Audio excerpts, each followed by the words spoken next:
ধুনীয়া ৰেচিপি বনাইছোঁ যেটো আমাৰ সৰু ডাঙৰ সকলোৰে বাবে ভাল আৰু আমি সকলোৱে খাব লাগে। এইটো আছিল সয়াবিনৰ ৰেচিপি। প্ৰথমে মই সয়াবিনখিনি এনেদৰে উতলাই লৈছোঁ অকণমান নিমখ। তাৰ পিছত সয়াবিনখিনি মই এনেদৰে ভালদৰে ধুই লৈছোঁ আৰু পানীখিনি আতি লৈছোঁ। তিনিবাৰ মই ধুই লৈছোঁ, ভালদৰে অখালি লৈছোঁ। তাৰ পিছত মই এতিয়া পিয়াজ 3টা লৈছোঁ, 2টা অকণমান ডাঙৰ, এটা সৰু, কাৰণ পিয়াজ অকণমান মই বেছিকৈ দিম ৰেচিপিটোত। এয়া মই পিয়াজখিনি কাটি ল'লোঁ।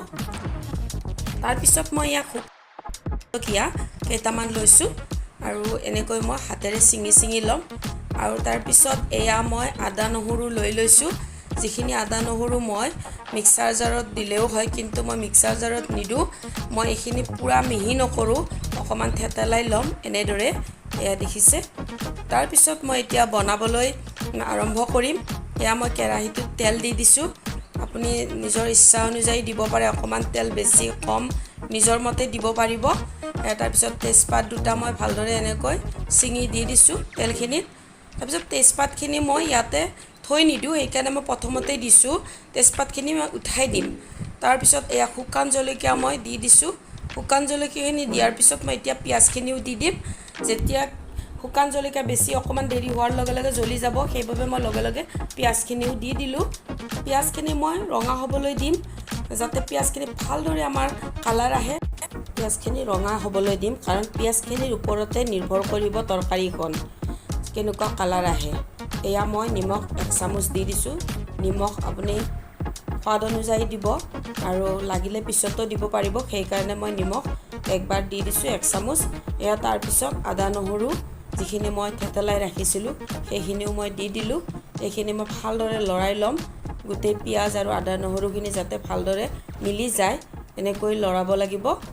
আৰু এনেকৈ লৰাই মই পিঁয়াজখিনি ভালদৰে ৰঙা হ'বলৈ দিম। তাৰপিছত এয়া মই এতিয়া জিৰা 1 চামুচ, জিৰা গুড়ি, আৰু এয়া মই হালধি গুড়ি আধা চামুচ দি দিছোঁ। এনেকৈ ভালদৰে লৰাম। আৰু তাৰপিছত ইয়াতে মই এতিয়া ধনিয়া গুড়ি 1 চামুচ দি দিছোঁ। আৰু ইয়াৰ পিছত মছলাখিনি ভালদৰে যাতে হয়, তাৰ বাবে মই অকণমান পানী দিম। পানীখিনি দিয়াৰ পিছত যিখিনি মছলা আমি ইয়াতে দি দিছিলোঁ পিঁয়াজৰ লগত, গোটেইখিনি ভালদৰে মিলি যাব আৰু মছলাখিনি ভালদৰে হৈ যাব। এয়া মছলাখিনি মোৰ 2 মিনিটলৈকে মই ভালদৰে ভুনি ল'লোঁ। ইয়াৰ পিছতে মই যিখিনি চয়াবিন ধুই ৰাখিছিলোঁ সেইখিনি মই ইয়াতে দি দিছোঁ আৰু এইখিনি ভালদৰে মিলাই দিম।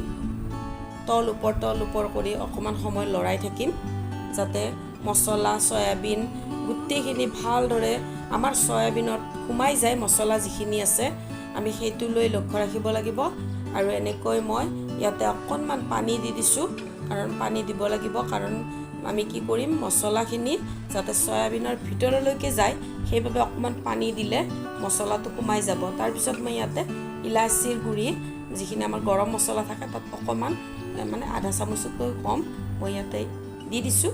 আৰু এনেকৈ ভালদৰে লৰাই অকণমান সময় ৰাখি থ'ম। আৰু ইয়াত দেখিছে আপোনালোকে ভালদৰে উতলিছে, লগতে কি ধুনীয়া এটা কালাৰ আহিছে। ইয়াৰ পিছত মই কেঁচা জলকীয়া দি দিছোঁ। এয়া মোৰ চয়াবিনৰ কালাৰ, মই কোনো গুড়ি জ্বলা ব্যৱহাৰ কৰা নাই। তাৰপিছতো এটা ধুনীয়া কালাৰ আহিছে, দেখিছে।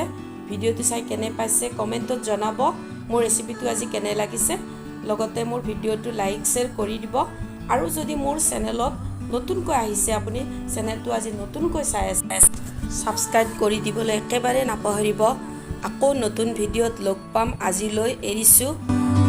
Bye bye friends.